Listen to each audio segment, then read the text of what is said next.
What if the sun disappears? Tring tring, the alarm bell rang. It was 7 o'clock in the morning. Bunty turned off the alarm and reluctantly got out of bed. Rubbing his eyes, he walked to the window. He pulled back the curtain, but it was dark outside. Lights were on in every house as if it was still night. Outside, people were saying that the sun won't be rising henceforth. Everyone was worried except Chintu, Piku, and Tinku. Wow! Piku exclaimed. No school now, no homework either. This is going to be so much fun. Bunty joined in the excitement, but soon he began to feel cold. He quickly moved towards the heater, but in his haste, tripped and fell with a loud thud. When he opened his eyes, he found himself on the floor. His blanket had slipped off and a cold breeze was coming in through the window. Oh, thank goodness, it was just a dream, Bunty thought to himself. But what would actually happen if the sun disappeared? The question left him restless. As soon as he reached school, he asked this question to his teacher. The teacher was a bit surprised. No one had ever asked such a question before. Good question, Bunty, the teacher said, and began discussing this thought-provoking question with the class. The children tried to find answers, and the teacher built upon their thoughts. Bunty remembered reading about how we get energy from the sun. The sun is the biggest source of energy for our earth and provides us with heat and light energy.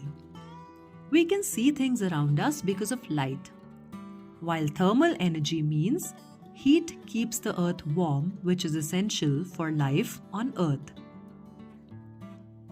The sun heats up the air, due to which wind blows and wind energy is obtained. Winds are also one of the factors that cause change of seasons. The sun's heat melts the ice on mountains like the Himalayas, feeding rivers with water. The heat from the sun causes water from rivers, lakes, and oceans to evaporate and form clouds. These clouds bring rain, filling rivers and lakes. And this is called the water cycle, which also depends on the sun. Without the sun, water would freeze, rivers wouldn't flow, and no electricity could be generated through dams. The teacher continued, "Did you know that sunlight also helps plants to produce their food? The process is called photosynthesis. Plants not only make food for themselves but also for other living beings. The food produced by plants is one of the main energy sources for us and many other living beings.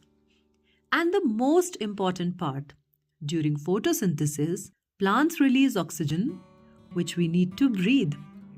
Now imagine what would happen if the sun disappeared. Plants would die, food production would stop, and there would be no oxygen. Life on Earth would also die out without oxygen and food." Bunty asked, "Does the sun provide energy in other ways too?"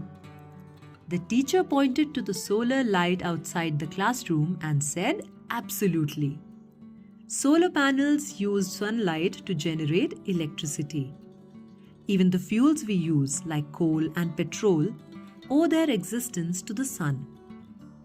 "How is that possible? They come from underground," Piku asked in astonishment.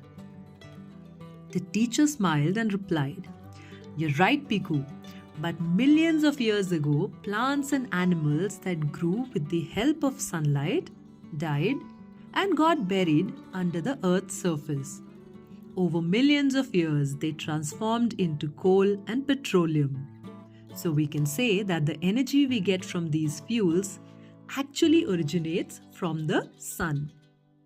The teacher added, "Tiny sea creatures like phytoplankton use sunlight to prepare their food." These tiny organisms are the primary source of food for marine life, keeping the entire aquatic ecosystem alive. Finally, the teacher answered Bunty's question directly. If the sun were to disappear, darkness would engulf the earth. The cold would intensify and eventually all water would freeze. Without water, sunlight, and oxygen, plants and animals would perish. There would be no seasons or winds, and life on earth would come to an end. But think on this too. Are there any other life forms that can survive even without the sun? Now it's clear that the sun is incredibly vital for Earth. It is the primary source of energy for all life on Earth. That's why, when the first ray of sunlight touches your face, don't forget to say, "Thank you, sun." With that, the teacher walked out and Bunty silently thanked the sun.